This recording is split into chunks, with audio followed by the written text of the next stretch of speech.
pentatonic scale very well in standard tuning. But if you're playing around with alternate tunings like open D, for example, I strongly suggest to first of all map out or transpose your basic caged chords in open D, which I did in another video, which you can check out up there, and also to work out the minor pentatonic scale all over the fretboard, because that will help you a lot getting around in open D tuning. So that is what we'll do in this video. But first, let me tell you that we are going to do this without the slide, because I think this is just in general a good lesson for slide playing and acoustic blues.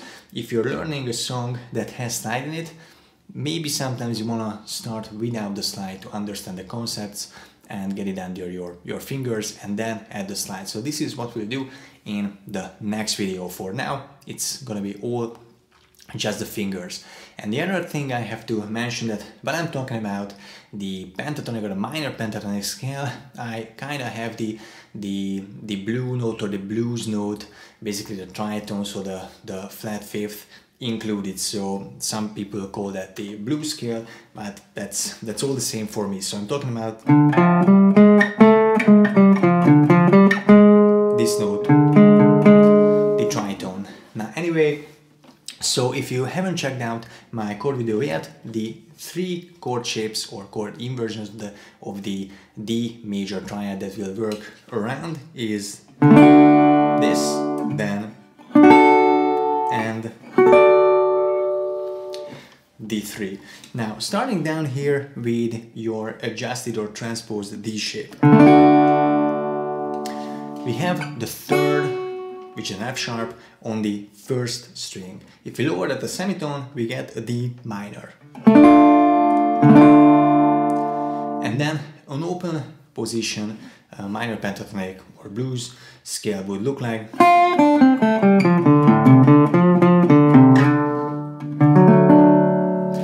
So it brings us to another inversion of the same chord shape. So this is what we started with.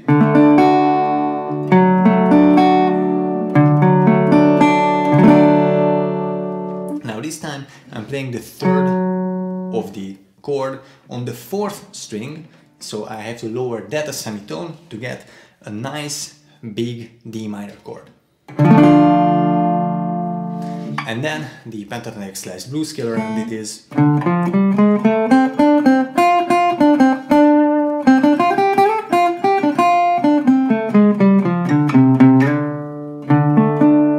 So this brings us up a position higher to a D5 or D power chord, if you like, and that is basically just these 3 notes. You could play a proper D major here, but it's going to be the next shape. So for now, let's stick to this D5, or we can make it a D7.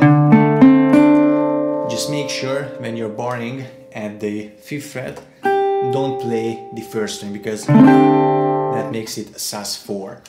So, but the scale itself is.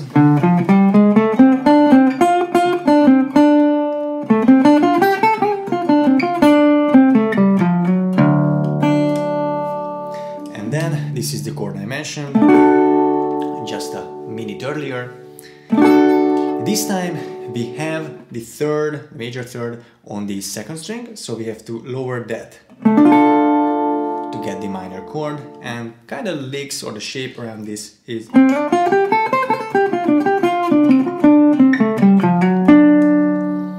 Which again pushes us higher up the neck to your board position, 12th fret, so that's your octave.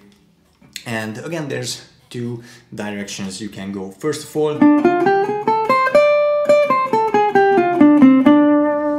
this is one, or the other is basically well, the same as your first open position, just adjust it a little bit.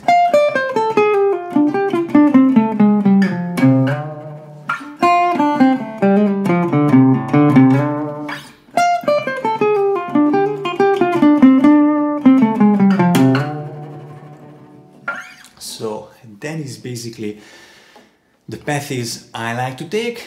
Now I haven't mapped out all the notes throughout the minor pentatonic scale, but given there are a lot of redundancies because you have only 3 different strings, I think you can work out the rest. So what I wanted to show you in this video, what are some good clusters or layouts or routes to take to come up with a couple of licks.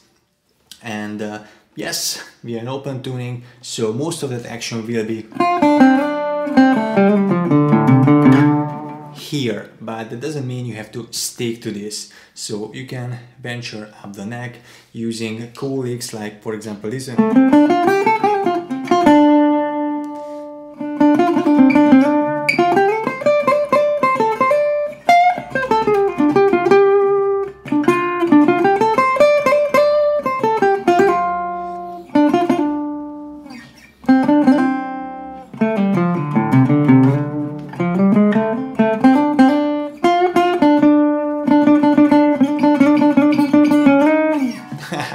So you would do that with the slide, and that sounds like a Dwayne lick, sort of. Anyway, so play around with this, put on a backing track, and when you're comfortable or confident, and jam around so that you have your bearing around the neck. And see you in the next video where we'll talk about how we can use slide.